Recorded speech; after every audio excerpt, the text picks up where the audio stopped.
मुकद्दस लूका की अंजील उसका पहला बाब और उसकी 48वीं आयत में कुछ यूं मरकूम है, इसलिए देख अब से लेकर हर ज़माने के लोग मुझे मुबारक कहेंगे।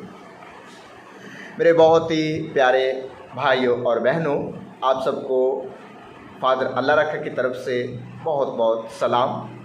आप देख रहे हैं a river of burning fire YouTube channel, और जैसा कि आप जानते हैं कि हम कल से अक्टूबर के महीने का आगाज़ कर रहे हैं। पाक माँ कैथोलिक कलीसिया में मई और अक्टूबर के महीने रोज़री के महीने कहलाते हैं। इनमें मुकद्दसा मरियम की रोज़री का विर्द किया जाता है, इसलिए ये मुनासिब जाना गया कि मैं आपको रोज़री के मुतालिक कुछ बताऊं। तो अब हम इस टॉक में ये जानने की कोशिश करेंगे कि रोज़री क्या है और ये कहाँ से आई है। तो मैं बताता चलूँ कि ये दुआ की एक आला मश्क है जो बहुत ही आहिस्ता से परवान चढ़ी है। रोज़री की रूट इब्तदाई कलीसिया की रूहानी और मजहबी रसूमात में जा मिलती है। 3री सदी में मिस्र के हरमट और राहब जब 150 ज़बूर तवातर यानी तसलसल के साथ पढ़ते थे तो वो अपने आप को एक ट्रैक पर रखने के लिए पत्थरों का इस्तेमाल करते थे। मुख्तसर दुआ बार बार मंत्रे की सूरत में पढ़ी जाती थी।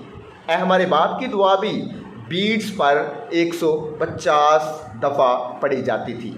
रोज़री में ये सुच्चे मोती या मनकने एक डोरी में परोए जाते हैं जिनको बीड्स कहा जाता है, और इन पर एक दुआया विर्द किया जाता है। ये मोती किसी भी इंसान को दुआ में मुसलसल मशगूल रहने में मदद देते हैं।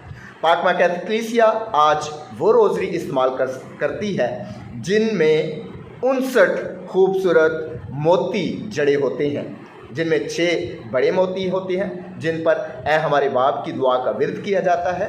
उसके बाद 53 छोटे मोती होते हैं जिन पर सलाम मरियम की दुआ पढ़ी जाती है। रोज़री की इस रूहानी मश्क में रसूलों का अकीदा, डक्सोलॉजी यानी जलाल बाप और बेटे और कुद्दुस की दुआ और सलाम मलका की दुआएं भी जगह पाती हैं। 1214 में मुकद्दस डोमिनिक ने ख्वाब में मुकद्दसा मरियम को देखा और मुकद्दसा मरियम ने उसे रोज़री तोहफे में दी ताकि इसे रोज़ पढ़ा जाए। मुकद्दस डोमिनिक का मुकद्दसा मरियम और रोज़री के साथ एक बहुत गहरा लगाव और अकीदत थी कि वो जहाँ कहीं भी जाता उसने रोज़री की दुआ को परवान चढ़ाया।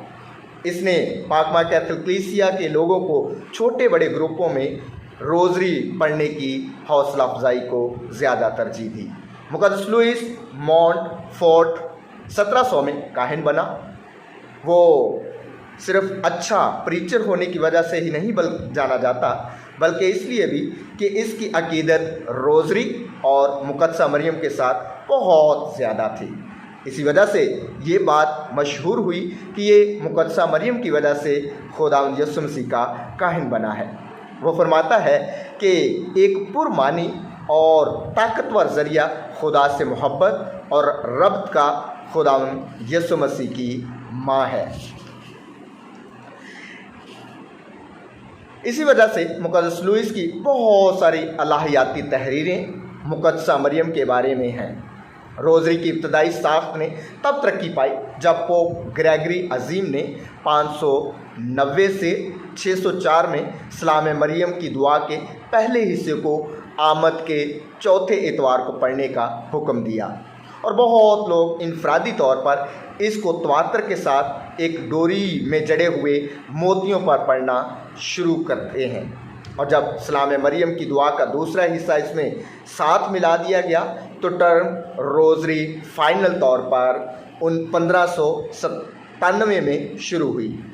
320 साल तक यानी 1597 से लेकर 1917 तक इसी तरह से रोज़री पढ़ी जाती रही। इन 320 सालों में रोज़री के बारे में बहुत कुछ लिखा गया और कहा गया।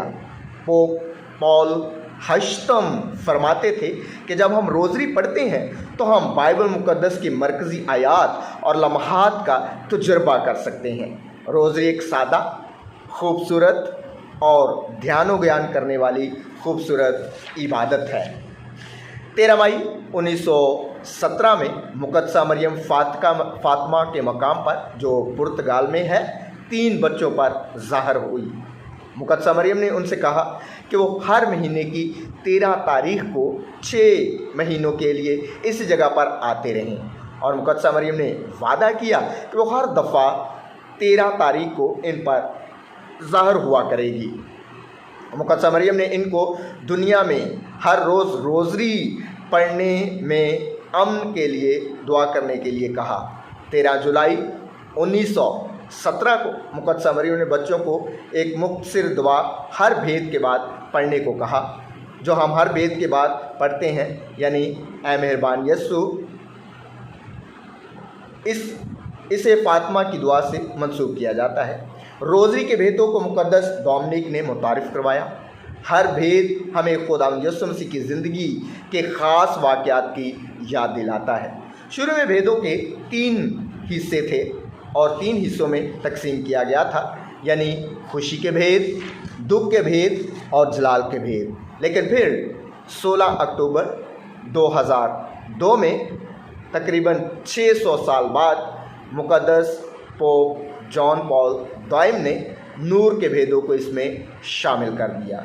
इसलिए रोज़री हमारी रूह को ताज़गी बख्शती आई है।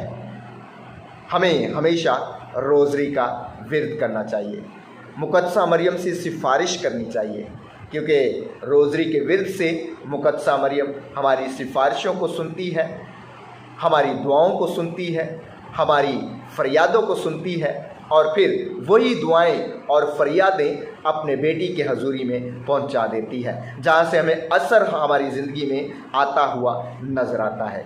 इसलिए मई और अक्टूबर के महीनों में ज़्यादा से ज़्यादा रोज़री का विर्द करें और ज़्यादा से ज़्यादा खुदा से बरकतें और फ़ज़ाइल पाते रहें। आमीन।